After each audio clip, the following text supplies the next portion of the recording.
Hi. Thank you for attending today's reading. Let's begin. Krispy Kreme driver gave me a free box. I was at Speedway with my mom while we were going on a walk. We just bought me a pair of gloves, a drink and a snack. She got herself a water and a cup of ice.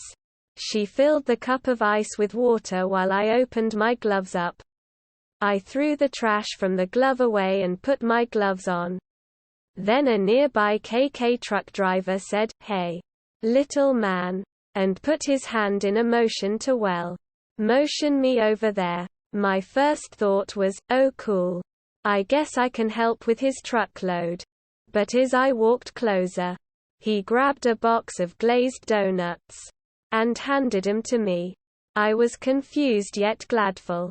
And I walked over prideful to my mom. To say the least. Whoever you are out there, thanks for the KK.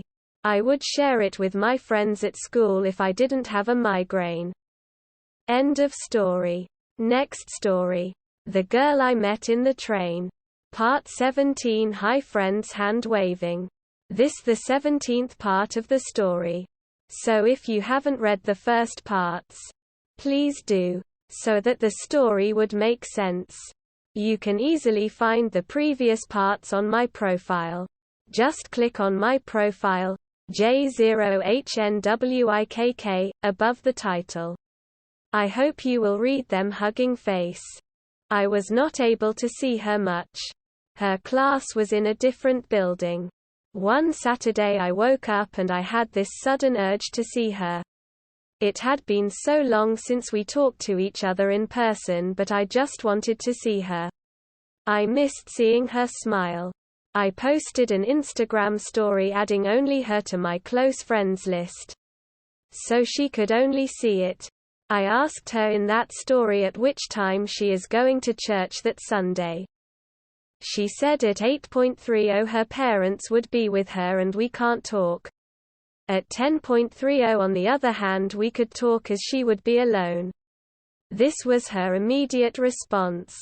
I never said anything to her. I was over the moon.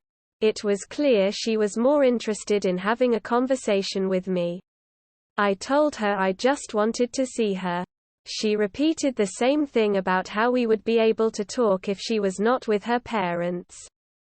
I thought she had lost interest. But now I had hope. She was always interested. She is just taking her time. If she wanted to be in a relationship, I was all in for it. Only if she was interested. It didn't matter to me.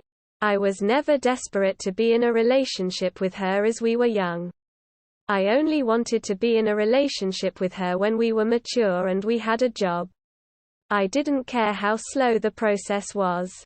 I just wanted to be with her in the end. We could be friends who are in love. It doesn't matter if we never went on a date or hang out. We could enjoy our life. Be in each other's hearts and when the time is right take the next step. This was the type of thing I was actually interested in as I was damn serious about her. She is the only girl I want. I let her decide the timing as I just wanted to see her. She decided that we meet at 10:30 so we would be able to talk. I said to her that we won't be able to talk privately as our mutual friends would be there. She asked, what was wrong with it? Was it because they knew about your love and they might tease you? I told her that not many people knew. She said then there was nothing to worry about and decided to meet at the said time. It was the first time we were mutually deciding to meet at a place to talk. I know church is not the best option, but I just wanted to see her. That's all I wanted. I guess she wanted to talk. Last time she asked me to meet the next day. I had my heart broken. I didn't care about that. I knew it would be different this time and it will be the beginning of something eternal. Half an hour later she texted me saying I would look better if I trim my hair and beard. I didn't trim my beard well as my trimmer had a complaint. To be honest, you can't take my beard to a barber shop for a trim, it will be a disrespect to the barber. My beard has potential, but it hasn't got the length to go to a barbershop. As for my hair, I had grown it long. I just wanted to try how it would look. I realized she was not a big fan of it. I warned her that she will meet the physical version of me that she was not a fan of. She asked me where my class was in college and that she couldn't come there as it was a bit long. She added one of those winking emojis. I didn't completely understand what she meant by that. We met after the Holy Mass. Just as I predicted, we met one of our mutual friends. I honestly did not care. I was able to see her up close. I relished her beautiful smile. Enjoyed every second with her as I always used to. Things got better when she said she has to go. She said she was leaving to our common friend. Then looked me in the eye, called my name, and asked me, "Shall I go?" I was surprised. I never expected her to bid goodbye to me separately. I nodded my head, smiling graciously. I felt special. Fun fact: I couldn't remember the last time she called me by my name. I believe it was the first time. It's a heavenly feeling when the person you love calls you by your name. That too. A short form of your name that only your loved ones call. The moment she called my short name, I fell even harder for her. I never felt so happy when somebody called my name. I'm not even exaggerating. I felt a sort of warmth and respect in those words. It was something more than I dreamed. I went home blessed. Checked my phone and the first thing I saw was her message. Will be continued. This is a true story, so please don't expect something filmy. Cold sweat smile. Thank you for reading. Your feedbacks are valuable. DM or comment. It doesn't matter. Give an upvote if you liked it. I will see you friends soon. Black Heart. End of story. Next story. How I deal with self-doubt and how I deal with the fact that I don't know how to be a good person. I'm my worst self-critic. I'm scared of myself to the point of me still hating myself. I've always hated myself. I think I look ugly and I hate the fact that I'm so damn sensitive all the time.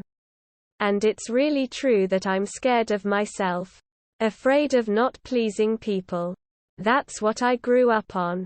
The feeling of you have to please everyone, otherwise you're a bad person. That's what I thought. So for most of my 20 years on this planet has always been to try to please people. I go to therapy, which is amazing. I have a really great therapist, and sometimes what scares me there most about myself is how I can easily get so mad at one tiny little thing.